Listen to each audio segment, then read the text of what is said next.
Have you ever had someone shoot a toy gun or fling a flying chicken at you? It can be scary trying to make sure you don't get hurt. In our story today, we're going to learn about two best friends who promised to never hurt one another and how they used a bow and arrows and a coded message to protect each other. Remember David and Goliath? David beat Goliath and became a hero. Even though he saved the day, he wasn't the king yet.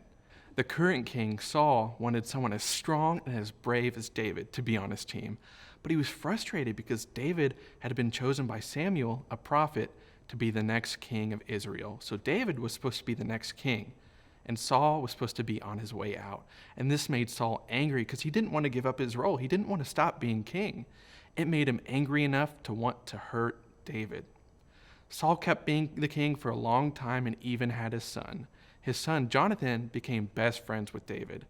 David and Jonathan had made a promise to each other that they would never hurt one another. They wouldn't shoot rubber chickens at each other or hurt one another in any way. This was a hard promise to keep because Jonathan's dad, Saul, didn't like David and wanted to hurt him.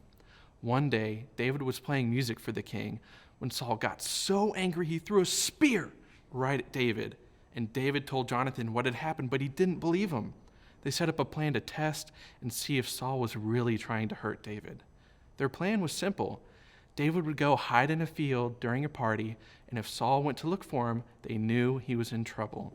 Jonathan and David had a set of coded messages to help them know if David would be safe or if he was in danger.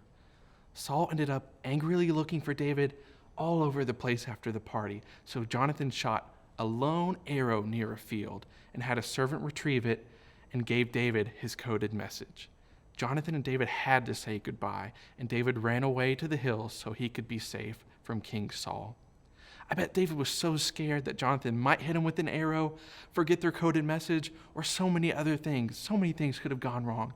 But Jonathan helped David and made sure he got away to safety, even though it was his father trying to hurt his friend. God showed in this story that he can use you and your friendships for protection.